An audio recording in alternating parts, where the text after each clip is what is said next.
amigos, bem-vindos ao Gente que Fala, sempre ao vivo, de meio-dia a 1 pela Rádio Trianon.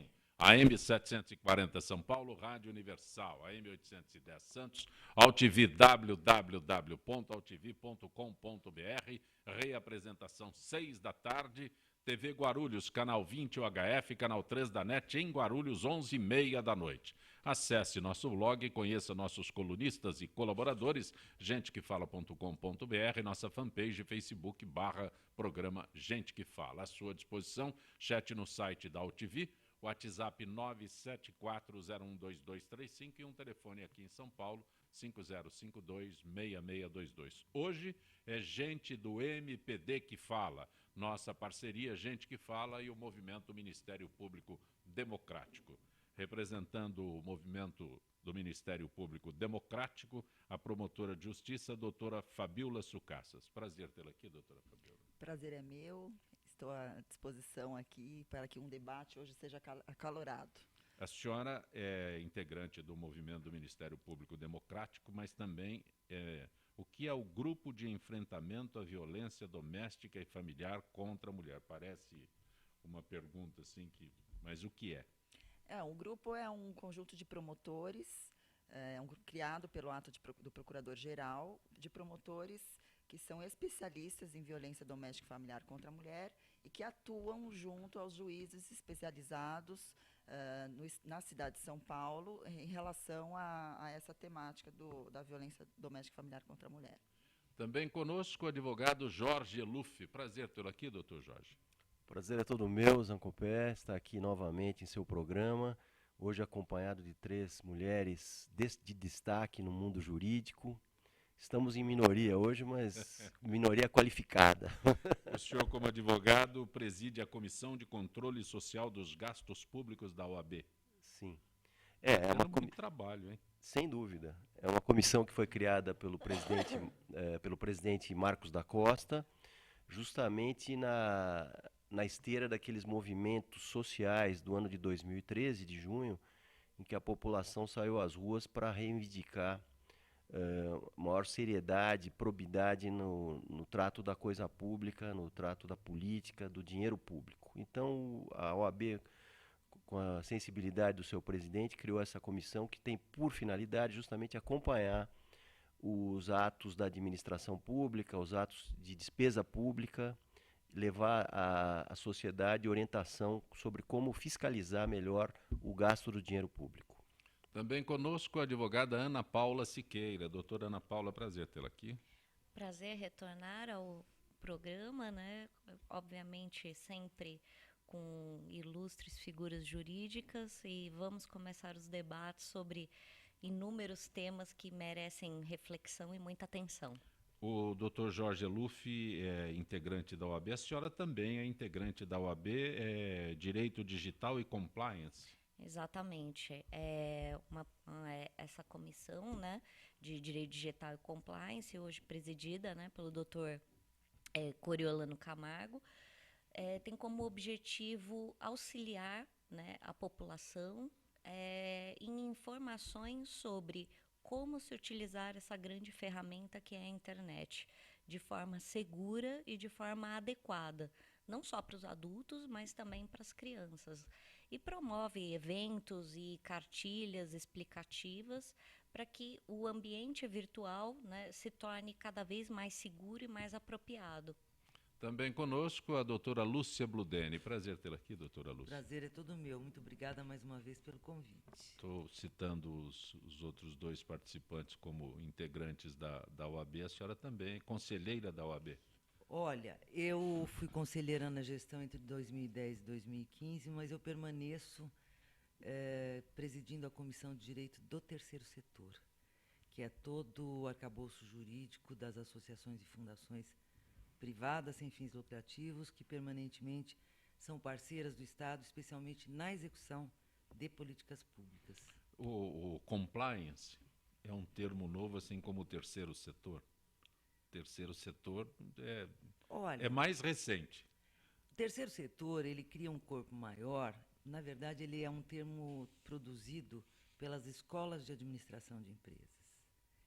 E a ordem, desde a criação desta comissão, e como tudo é legalizado, tudo depende de legislação para você transitar dentro desse mundo do terceiro setor, especialmente as questões tributárias, que é um arcabouço de isenções e algumas situações jurídicas peculiares dessas organizações, a Ordem, já na presidência do Dr. Luiz Flávio Borges Durso, criou esta comissão. E eu venho vindo aí esses anos todos, junto com valorosíssimos colegas do segmento. Todos muito dedicados. Muito, muito. Isso é Então, ótimo. não é um setor novo, é que toma proporções Eu digo diferenciadas. o termo hoje em dia, né, é usado e repetido, terceiro setor, que é novidade, é isso, doutor Jorge? Exatamente, Zacopé. Isso é uma tendência até da administração Você pública está de... confirmando aí, eu não sei se está confirmando É isso mesmo. ou não. É uma tendência da administração pública de terceirizar a parte dos seus serviços. Então, justamente se utiliza dessas entidades da sociedade civil, organizações não governamentais, sem fins lucrativos, que prestam alguns serviços que seriam originariamente de competência da administração pública, né? Então, na área de educação, na área de saúde... Assistência social é muito assistência social forte, importante. porque Então, o Estado não tem o equipamento em sua totalidade. E eu, O Estado não tem nada. eu interpreto essa situação. Com toda a realidade jornalística, o Estado não tem nada. Eu acho que também não é bem assim, sabe? Eu Sim. tenho um olhar mais visionário. Eu tenho que defender o Estado. Olha que eu sou OAB, sou entidade, sou advogada, mas eu acho que o brasileiro ele não reconhece muitos avanços que nós temos. Sinceramente, isso é uma opinião minha. Sim, sim. Nós temos um sistema de justiça totalmente definido, tá? As instituições funcionando, tá aí a Lava Jato que não nos deixa mentir.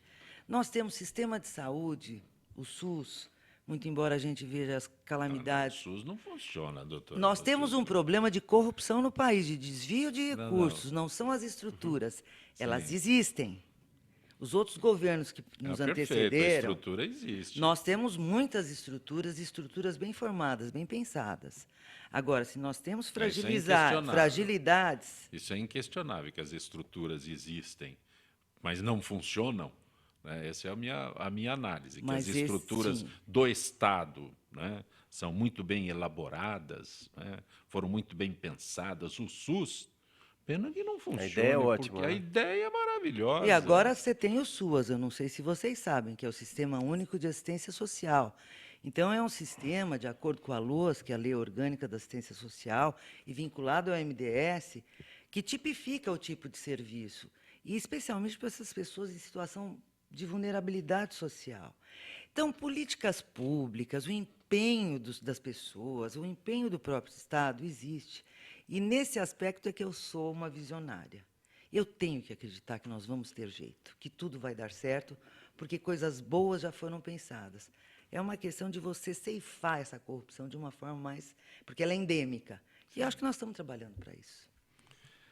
Doutora Fabiola Sucassas, aliás, extensiva a todos os outros, o assunto de Luísa Brunet, que contou em depoimento ao Ministério Público de São Paulo ter sido agredida mais de uma vez pelo empresário Lírio Parisotto em seus quase 5 anos de relacionamento. A última agressão, 21 de maio, nos Estados Unidos. Em entrevista, Luísa Brunet diz que o então marido deu um soco em seu olho, chutou, quebrou 4 de suas costelas.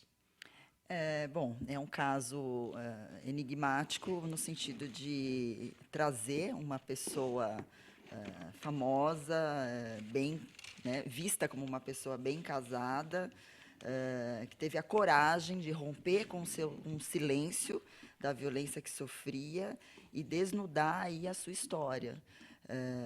Foi muito importante, eu parabenizo a Luísa Brunet, e é óbvio que agora ela vai iniciar uma saga de julgamento, né? Julgamento da sua postura, julgamento das suas escolhas, porque isso eu já vi nas redes sociais.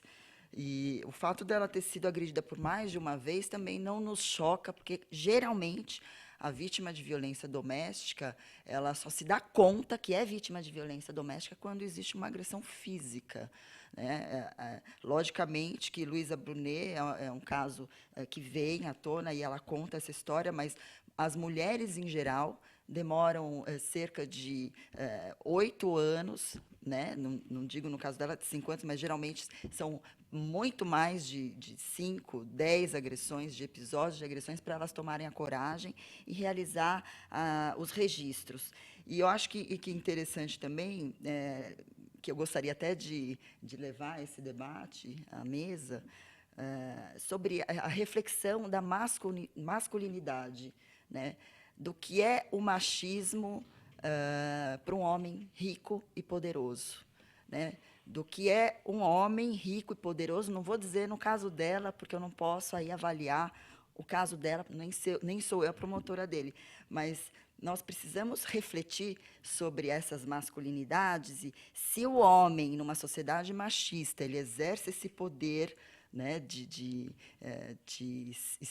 ter ali privilégios de papéis sociais, eu acredito que o homem rico entende que tem muito mais poder e exerce o poder do dinheiro para tornar esta mulher mais vulnerável. E esses homens acreditam que podem tudo, que compram Gostaria tudo. de fazer uma observação, acrescentando aí o que a doutora Fabiola, com muita propriedade, colocou, que esse episódio emblemático demonstra que a violência contra a mulher é a coisa mais democrática que nós temos no Brasil, porque atinge todos, independentemente da classe social. Claro que atinge uma grande parcela das pessoas vulneráveis economicamente, que não vêm à mídia, né? Casos que não vêm à mídia, mas que são assim, endêmicos, como diria a doutora Lúcia, mas também atinge as mulheres de classe alta, de alta sociedade. É muito comum esse tipo de agressão, que demonstra que a cultura, realmente, existe uma cultura machista de poder, de ter a posse sobre a mulher, que leva a esse tipo de agressão. Doutor Jorge, a caracterização da violência, ela existe em vários graus, né, de várias intensidades, né? Mas eu fico imaginando a Luísa Brunet foi 5 vezes agredida, aí é que ela toma uma decisão, eu acho, sabe... É porque existe um componente, Zancopé, de vergonha da mulher. A mulher tem vergonha de se expor numa situação dessa, justamente por causa da reação que isso causa nas pessoas que ouvem. Ela vai fazer uma queixa na delegacia, se não for uma delegacia especializada em violência contra a mulher, provavelmente vão questioná-la. Mas o que a senhora fez? O que você fez para provocar essa... É o inverso, né? É o inverso. Ela passa a ser a causa da violência que ela sofreu. Vai, infelizmente, até em alguns casos no tribunal, ao juiz, e eles fazem as mesmas perguntas. É a cultura machista. Velha história, né? Apanhou por quê? Apanhou por quê? Tem razão. É aquela velha história que, inclusive, nasce até do Nelson Rodrigues, lá atrás. Sim. Aquela frase dele, infeliz, porém que se tornou famosa, né?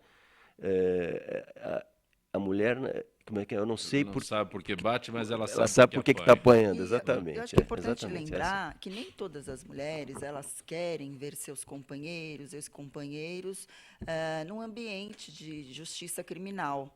Né? Muitas mulheres, apesar de se revoltarem com as agressões que sofrem, elas querem romper com esse ciclo de violência e, muitas vezes, mudar o comportamento do seu parceiro. Então, elas relutam em tomar essa decisão de buscar, de realizar o registro policial, porque acreditam na mudança do parceiro, até porque a violência doméstica ela é permeada por um ciclo.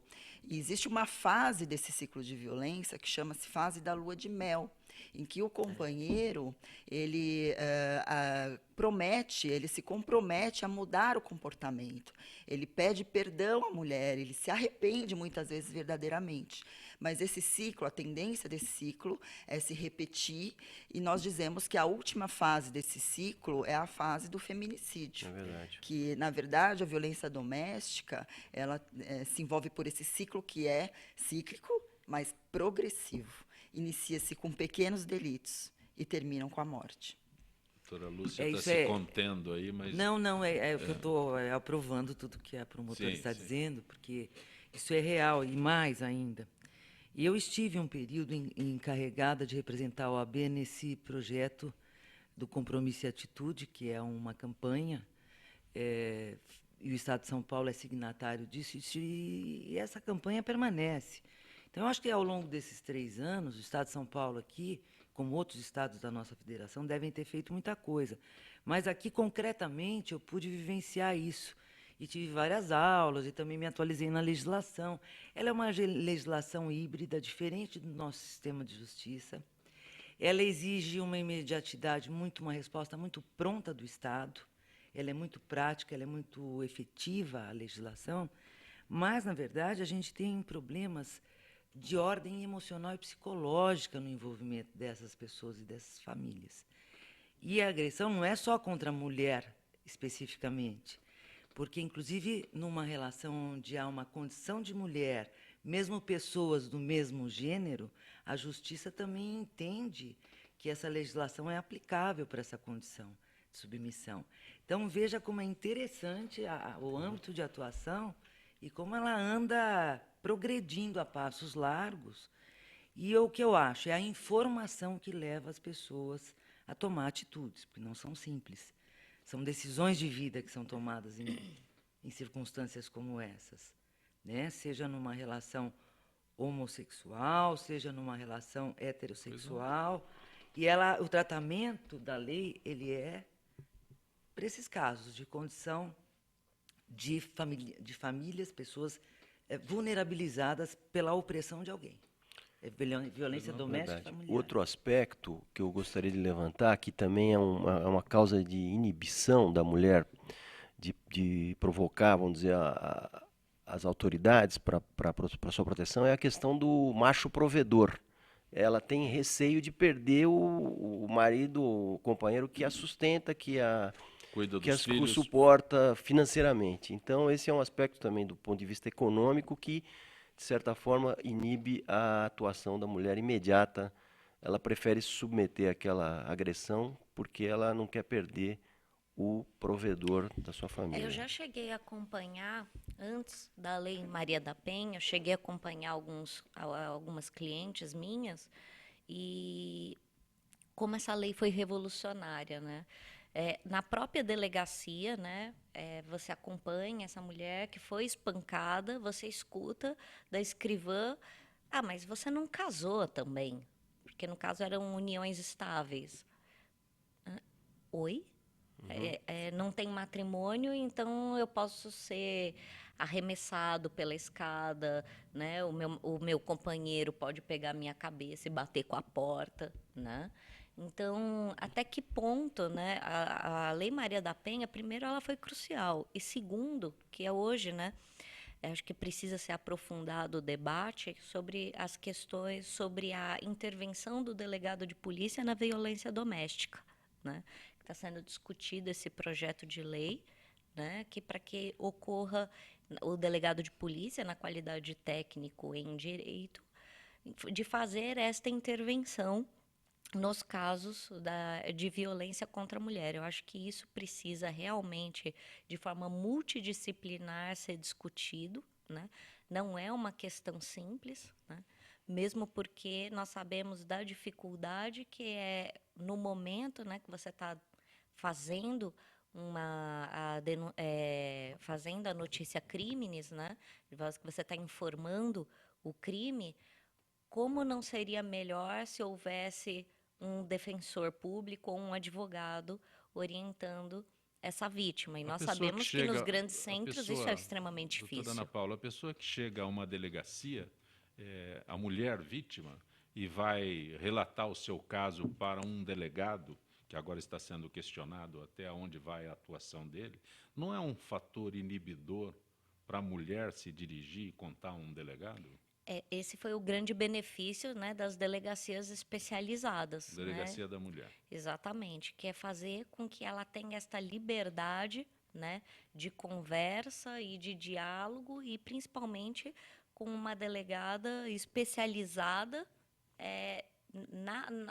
nessas questões, principalmente que envolvem as violências contra a mulher.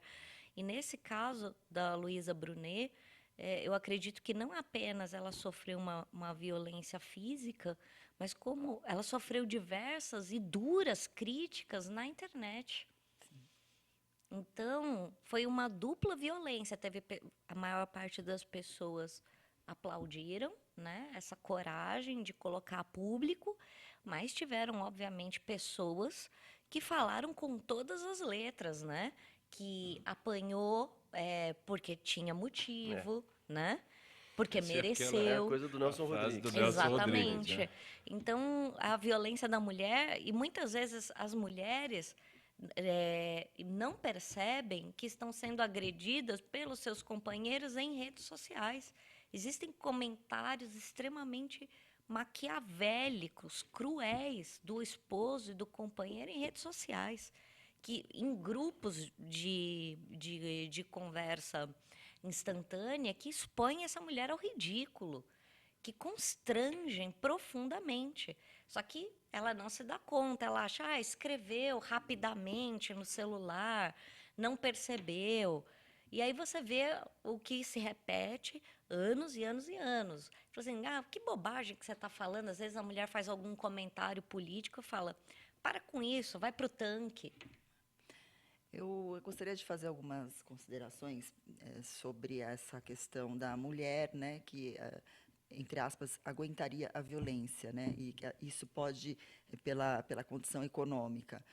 Não é verdade. As mulheres, muitas vezes, elas não se dão conta que são vítimas de violência. Na verdade, essa violência psicológica que lhes é atribuída faz delas se sentirem culpadas pela violência. Muitas delas não enxergam, Elas merecem apanhar. elas vamos dizer acham que assim. merecem apanhar. Na verdade, elas não O enxergam. conceito é esse, né? Elas acham que elas foram as culpadas pela violência.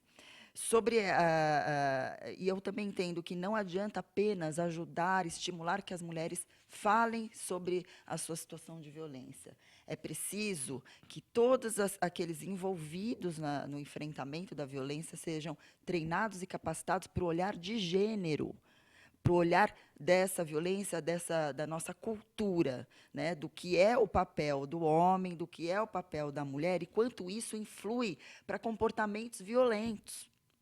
A última questão sobre o projeto de lei que está em trâmite no Senado, o Ministério Público Democrático já fez uma nota, 2 notas, contrariamente a esse projeto de lei, dando poder ao delegado de polícia na concessão de medidas protetivas, porque, logicamente, além de ser uma situação que vem sendo realizada sem ouvir, né, os movimentos de mulheres, sem ouvir as instituições, sem ouvir o próprio judiciário, que está sendo atacado, dizendo que a lentidão do judiciário é que determina esse tipo de medida, além disso, é algo que afronta a tripartição dos poderes. Sim. E eu pergunto mais, se o delegado de polícia puder conceder medidas protetivas, então o promotor de justiça também vai Isso é poder. prerrogativa Então do a promotor. defensoria também vai poder. Na medida em que uma vítima chega na promotoria, chega na defensoria para pedir, para contar uma situação de violência e pedir uma proteção urgente, então, espera aí, porque só o delegado de polícia? É lógico que não é isso que nós defendemos,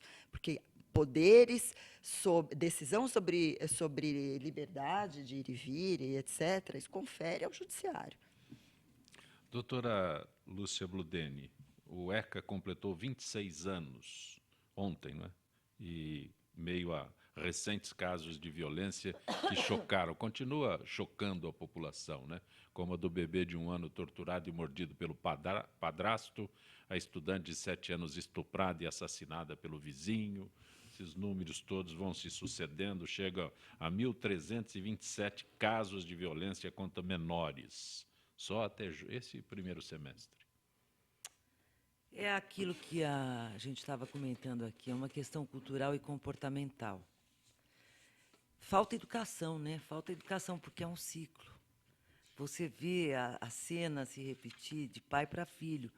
Por que a mulher também acha que ela não está sendo agredida? Porque ela viu a mãe ser agredida, sabe? É uma condição, é um ciclo muito difícil de você vencer. Mas eu sinto, sinceramente, tanto a questão do ECA, porque o ECA, ele, que é o Estatuto da Criança e do Adolescente, ele é uma medida de proteção, obviamente, para a criança e para o adolescente. Ele é sempre invocado. Nós temos o Conselho, o CMDCA, que é Conselho da Criança e do Adolescente, para uma série de atividades que são executadas, inclusive por essas organizações sem fins lucrativos que a gente mencionou aqui, Sim. do terceiro setor, muitas delas lidando com a questão de abrigamento, de assistência social, com as questões educacionais. Elas têm também todo esse aparato do próprio Conselho que delibera a política pública da criança e do adolescente. Eu acho que o Brasil é forradíssimo de leis. Nós não precisamos mais, sabe, de ficar inovando tanto em leis. Nós temos já muitas leis. Bastaria você fazer uma pequena reforma aqui, uma outra reforma aqui, à exceção de matérias novas, como a questão da tecnologia da informação. Você precisa de um arcabouço mais seguro para isso, porque isso tudo é novo. E a sociedade vai mudando, você vai mudando a lei conforme a necessidade, mas não significa que o texto vai diminuir a violência. O que vai diminuir mesmo é a informação, é a insistência na política pública, tá certo? E essas pessoas que têm esse tipo de comportamento, no meu juízo, são pessoas que têm problemas psicológicos, não é só comportamental. É limitação, né? É limitação, é um mínimo de bom senso. E o bom senso nunca reinou nessas famílias. Porque se reinasse, provavelmente não né, com esse volume. Né? Pois não. Concordo, mas eu gostaria de lembrar que o Estatuto da Criança e do Adolescente veio com um comando constitucional que trouxe a Constituição de 88, a chamada Constituição Cidadã, que, dentre outras conquistas, ela trouxe justamente o direito da criança e do adolescente de serem tratados com dignidade como sujeito de direito. Antes, nós não tínhamos isso. Existia aquela coisa da educação tradicional, da educação da palmada, da educação da completa submissão da criança ao poder parental. Eu acho que isso, de certa forma, o Estatuto da Criança e do Adolescente veio como um avanço no sentido de proteger, trazer proteção aos direitos da criança e do adolescente. E atrás disso trouxe um arcabouço de instituições, de medidas protetivas da criança contra a violência. Então, conselhos tutelares, a lei agora, recentemente, a lei da palmada, etc. E eu acho que é um grande avanço e nós devemos, talvez, não há necessidade nem de aperfeiçoá-lo, porque ele tem funcionado muito bem, no meu modo de ver. Teria sido desvirtuado na sua colocação, na prática? A única coisa que se discute é a questão da entre aspas, impunidade dos menores infratores. Tá? Então, até que traz disso na esteira disso que se propugna aí, nós temos proposições de alteração da Constituição no sentido de diminuir, reduzir a idade de imputabilidade penal. Exatamente. Mas eu acho que não tem nada a ver, a gente tem que concentrar no aperfeiçoamento do sistema de reeducação dessas crianças e adolescentes, e não alijá-los da sociedade e jogá-los num presídio. É outra questão. Como toda quinta-feira, a participação da Associação dos Funcionários Públicos do Estado de São Paulo, Zilka Fialho, superintendente de marketing da FIPESP. Boa tarde, Zilka. Boa tarde, Zancopé. Boa tarde, ouvintes e debatedores do Gente que Fala. Zilka Fialho, da FIPESP conosco. Tudo bem, Zilka? Oi, boa tarde, Zancopé. Tudo bem, agora sim.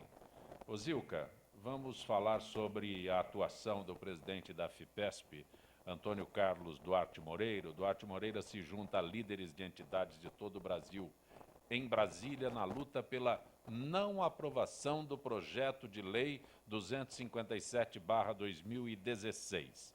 E que notícias o Duarte Moreira nos traz direto do Distrito Federal, Zilka? Olha, segundo o presidente da FEPESP, infelizmente o PLP 257/2016 deve ser aprovado sim pelo Congresso.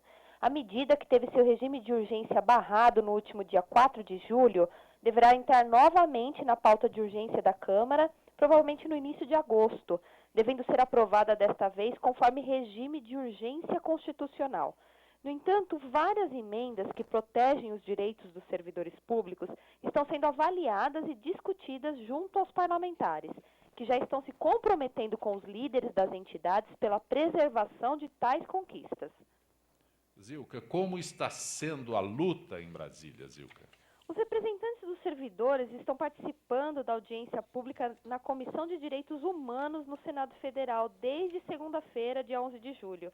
Também nos dias 13 e 14, que foi ontem e hoje, está acontecendo uma mobilização e paralisação nacional com atos nos estados para denunciar à sociedade os riscos do projeto.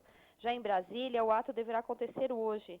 Os servidores estão concentrados desde as 9 horas no anexo 3 da Câmara dos Deputados. E ainda no dia de hoje, no período da tarde, também será realizada uma reunião ampliada dos servidores estaduais, municipais e federais para definir novas ações contra o PLP 257/16.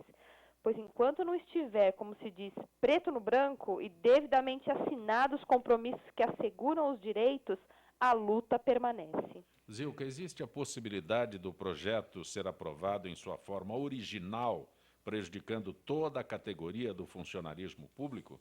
Olha, nós não trabalhamos com essa hipótese. Por isso nós estamos aqui. Nós e centenas de outros líderes de categoria de servidores. Continuaremos nossa luta em São Paulo e, se for necessário, estaremos aqui em Brasília novamente, diz o Dr. Duarte Moreira. Nós temos que ter um esforço de mobilização urgente para barrar esse pacote do ajuste fiscal.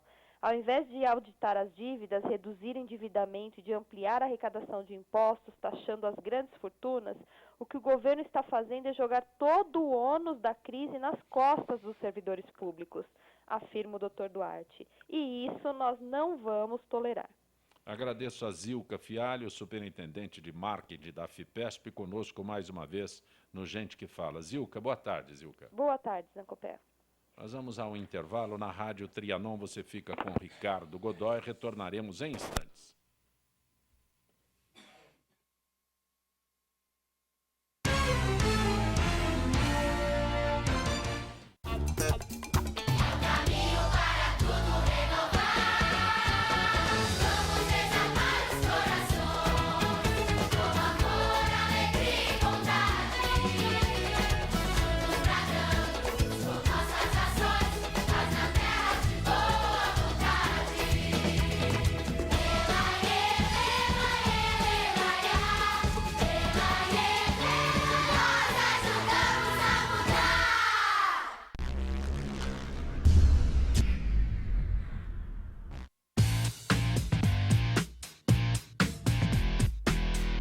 Olá, eu sou César Freitas e convido você para assistir o HQ e Companhia, o programa que traz o mundo da cultura pop para você. Cinema, história em quadrinhos, animação, seriado, tudo isso para você aqui toda sexta-feira às 5 da tarde, na sua TV da internet.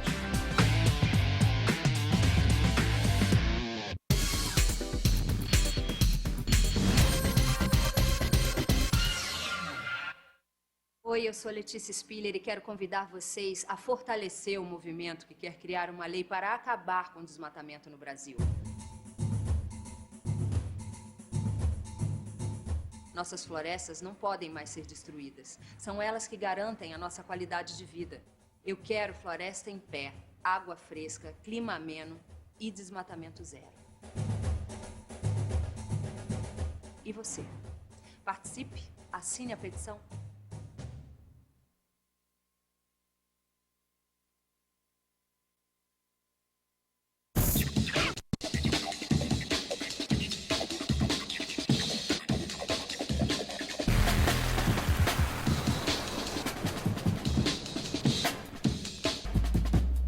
Olá, eu estou aqui para tocar sua consciência. Nossa saúde ganhou o movimento Mama Amiga pela Vida, uma ação social e voluntária que trabalha pela prevenção do câncer de mama. Esse trabalho leva informação às mulheres, apoio e um toque de carinho, com campanhas como a Rede de Pontos de Prevenção e o modelo Mama Amiga, que ensina a identificar possíveis alterações nas mamas. Para saber mais, acesse e participe desse grande movimento pela vida da mulher.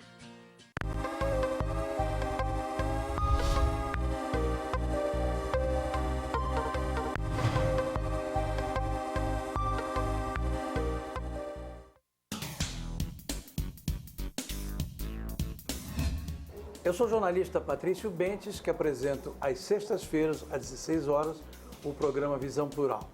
Um programa que não aborda assuntos que todas as televisões falam. Nós fugimos da mesmice. Você pode nos assistir só aqui, na TV da internet.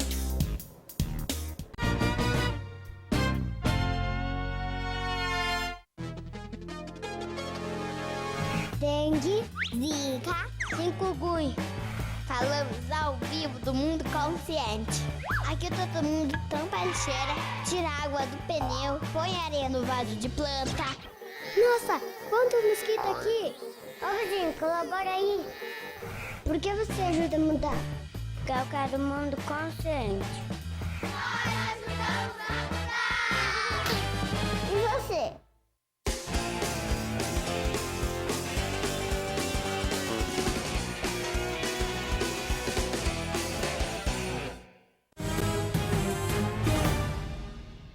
Você está conosco no Gente que Fala, hoje gente do MPD que Fala, nossa parceria com o movimento do Ministério Público Democrático.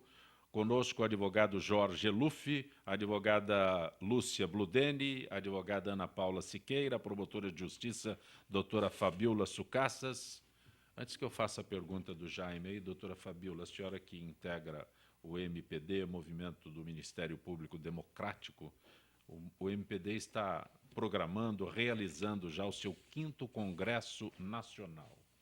Isso, o 5º Congresso Nacional, até bem simbólico, comemorando 25 anos de existência de construções democráticas.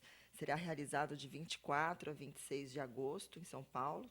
Informações no nosso site. Mas é importante lembrar que teremos presenças ilustres. Procurador de Justiça, Geral de Justiça, Dr. Jean Paulo Ismani estará lá. Receberemos como conferencistas na data de abertura Antônio Cluny, Procurador-Geral Adjunto de Portugal, também Ela Vieco, Vice-Procuradora-Geral da República. Teremos também como palestrante Felipe Locke Cavalcante, que é presidente da Associação Paulista do Ministério Público, e também do Roberto Liviano, para falar sobre corrupção, que é um assunto que está em voga, né?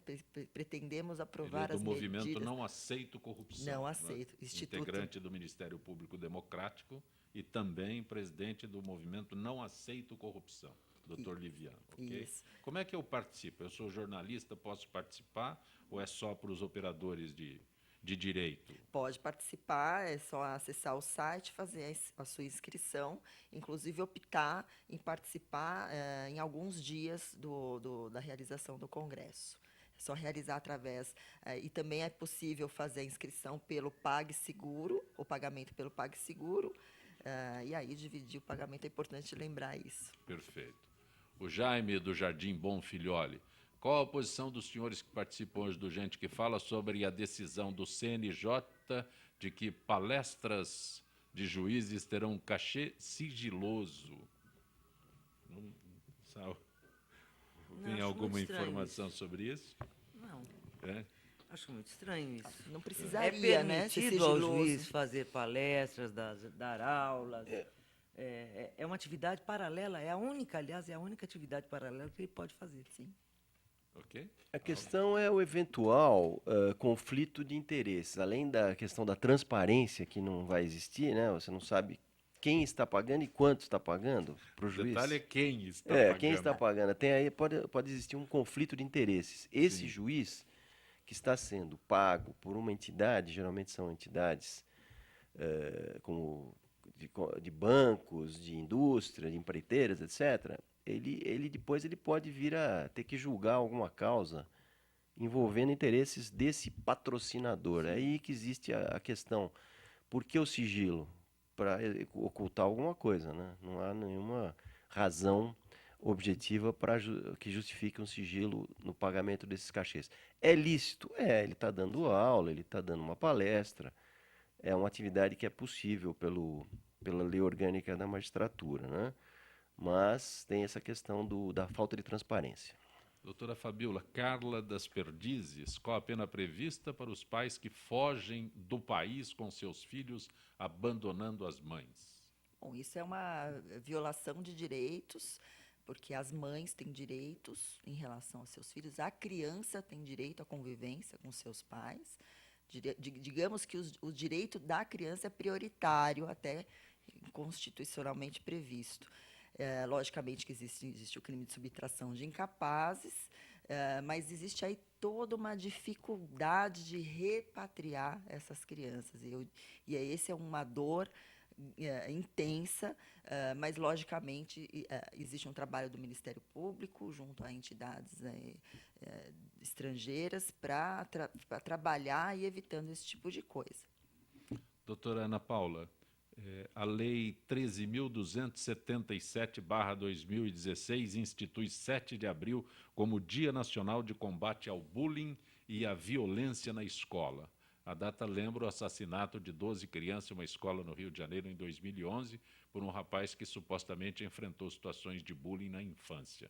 E a data deve servir a iniciativas que estimulem a reflexão sobre a questão. Perfeito.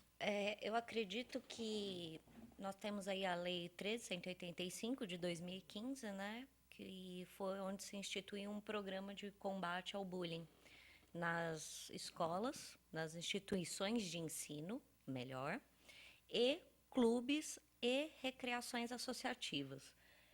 Na verdade, o que se precisa não é de um dia... O bullying nas instituições de ensino, instituições de ensino, clubes e associações recreativas. Tá? Então, isso também... Fora disso, não tem problema. Vai usar por analogia.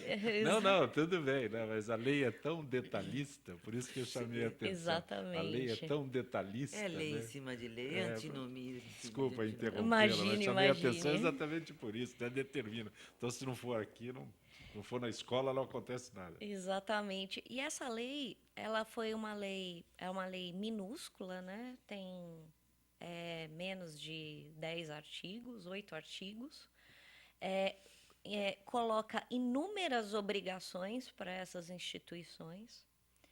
É uma lei que tem inúmeras lacunas, exige que as instituições de ensino e clubes reportem ao poder público os casos de bullying, não posiciona como será o papel do Ministério Público, que eu entendo que é fundamental, principalmente quando tratamos de crianças e adolescentes. É preciso ter uma intervenção direta, né? Em São Paulo temos o GEDUC, né? O GEDUC realmente necessitava, assim, com urgência, numa ingestão de capital público, né? Porque os promotores, ainda que eles trabalhem em regime escravo, não vão dar conta da quantidade de serviço, né? 24 horas, são muito poucos promotores. O trabalho é absurdo e precisa ter mais fiscalização, precisa ter esse caminho, tá? Obviamente, das escolas, instituições de ensino que absolutamente não sabem lidar, não tem uma regra de compliance escolar. É uma coisa curiosa, né? Você falar de compliance numa instituição de ensino, mas é muito importante. Na verdade, é essencial você colocar regras, não só para professores, mas pais e alunos, né, de como serão esses comportamentos presenciais e virtuais. Porque hoje o pior bullying que tem não é o presencial. O pior bullying que tem é o virtual. Você não controla, né? Ele começa com uma publicação, com uma postagem, e ninguém sabe como ele termina. E você tem as variações do bullying, que obviamente é o cyberbullying, né?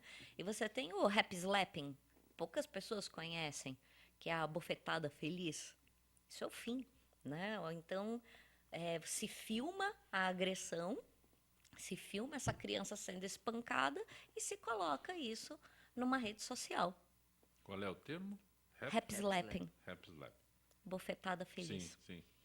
Então, ele é bastante conhecido, esse termo, na Grã-Bretanha, mas aqui não. Por quê? Porque absolutamente não se tem contato nem intimidade com o tema. E muitas vezes as pessoas confundem a figura sociológica do bullying com o quê? Com um tipo penal. Bullying não é um tipo penal. Ainda bem, né? fomos poupados, o legislador não colocou um tipo penal, né? Porque já existem quando se ocorre o bullying, na verdade é um pool, né? Um mix, né? de figuras criminais. Você tem injúria, calúnia, difamação, né? Você tem ainda crimes que podem até atentar contra a vida, porque tem casos de instigação ao suicídio, né? Em WhatsApp, em redes sociais. Você tem casos gravíssimos também, né? onde tem atos preparatórios de crime, né? Onde as pessoas combinam de se encontrar em algum lugar ou para agredir ou para estuprar uma criança e um adolescente. Então, não adianta. Acho que só um dia para quê? Nós precisamos de 365 dias de reflexão, educação, prevenção, combate e diagnose ao bullying. Doutor Jorge Eluf, o senhor que é presidente da Comissão de Controle Social dos Gastos Públicos da OAB São Paulo. 60% dos brasileiros acreditam que o governo federal deveria cortar gastos e melhorar a gestão dos recursos. Segundo pesquisa Ibope, 87% acreditam que o nível dos impostos é muito alto, dada a qualidade dos serviços públicos oferecidos à sociedade. Perfeito, já está respondida a sua pergunta. Mas é só uma pesquisa. Nós temos, você até colocou há alguns minutos atrás, a questão do SUS. Sim. Nós temos o SUS que a ideia é boa, mas não funciona, porque nós temos gastos excessivos. No fim, a sociedade tem que se valer de planos de saúde particulares. Assim também na questão da educação, você paga impostos altos e tem que colocar seus filhos em escolas particulares. Assim também na questão da segurança pública, que você paga imposto para ter a segurança, mas no fim uma boa parte da sociedade contrata os vigilantes, as seguranças. Blindado, exatamente. Então, câmeras. É um verdadeiro desperdício do dinheiro público. Consta que o cidadão brasileiro trabalha 5 meses por ano para pagar impostos. Quer dizer, até final de mês de maio, você está trabalhando para pagar impostos. É uma verdadeira sangria. Nós começamos a nos agora que nós estamos agora. Exatamente. Então, é uma verdadeira sangria, é uma verdadeira expropriação do dinheiro do contribuinte sem retorno. Porque se nós tivéssemos um retorno, como que nós temos em países desenvolvidos, em que você paga impostos, mas você tem retorno em saúde universal e gratuita para todos, educação universal e gratuita para todos, segurança pública também que funciona, tudo bem, você pagaria os impostos com prazer. Não diria com prazer, mas pelo menos você está com prazer, não. Doutora Lu, você quer se manifestar sobre isso, essa pesquisa? Eu vou voltar naquela máxima que eu sempre digo, nós temos tudo, nós só não temos gestão disso, e nós temos muita corrupção, porque a carga tributária é alta e justamente por ser alta, e exatamente pela tecnologia da informação, do acesso à informação, TI, as questões de cruzamento de dados, hoje você tem, não é que a sonegação fiscal acabou no país, você tem ela muito mais reduzida. Você tem muito mais reduzida, você tem muito mais impostos. Você não consegue recolhidos. Eliminar, você não consegue no Sim, mundo todo eliminar. Mas você tem muito mais impostos recolhidos hoje em dia. A Receita tem o T-Rex, né? Sim, o T-Rex e o outro tiranossauro lá. Quer dizer, então, dinheiro para os cofres públicos tem vindo em altas escalas, inclusive para o terceiro setor, que era, digamos assim, as associações e fundações privadas, que ficavam meio à margem, inclusive com as isenções tributárias que elas pleiteavam, uma série de coisas. Hoje está tudo muito claro, porque o cruzamento de dados ele é fiel. E vem aí o e-social a partir do ano que vem. Acabou. Então, cadê o dinheiro, como diz o outro? Cadê o dinheiro? Onde aplicaram o dinheiro? A Ordem dos Advogados do Brasil, ela já se manifestou frontalmente contra a criação de novos impostos, que agora se aventou aí a possibilidade, que ainda está aí, uma ameaça pairando no ar, de se reviver a famosa CPMF.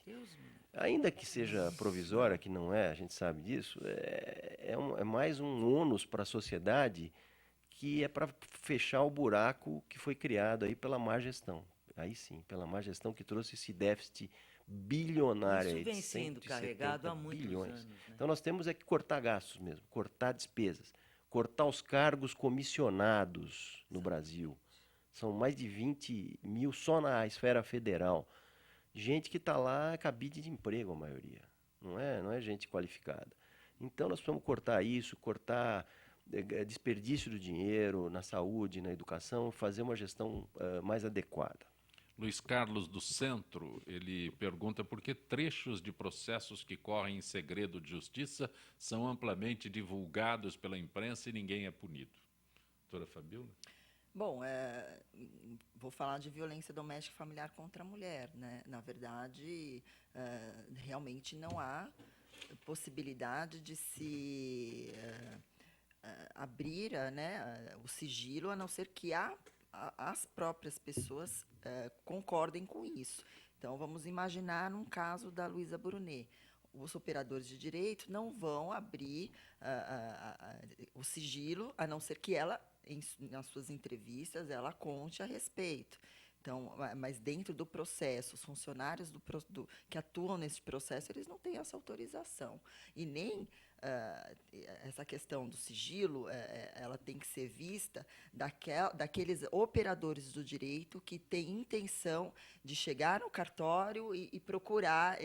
Nós teríamos que enxergar qual é o limite e para quem se dirige esse sigilo. Então, aqueles profissionais que trabalham na justiça criminal, por exemplo, nem todos eles têm acesso a processos sigilosos, apenas aqueles profissionais que atuam nesses processos. E esses profissionais... São os envolvidos diretamente. Exatamente, são os envolvidos diretamente. Saiu dali a fotografia.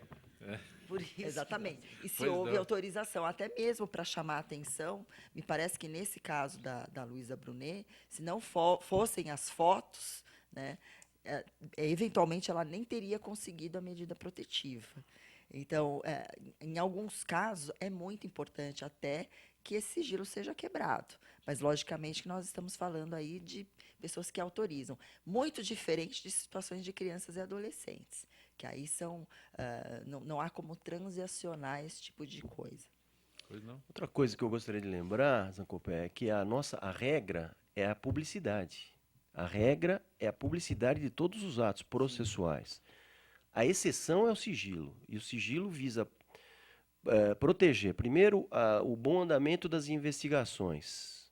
Existe o sigilo, como no caso da Lava Jato, para proteger o desenvolvimento das investigações, para que aquilo não vaze e não facilite para os malfeitores ocultação de provas, etc. Então existe. E existe também para proteger a intimidade das pessoas em casos como envolvendo criança, casos de família, etc. Mas o que se questiona muito sobre o vazamento de mas aí a questão é a seguinte, o vazamento, processos todos, por outro lado, o vazamento traz um outro valor, que é o da liberdade de expressão e de informação que, por exemplo, os órgãos de imprensa têm que ter.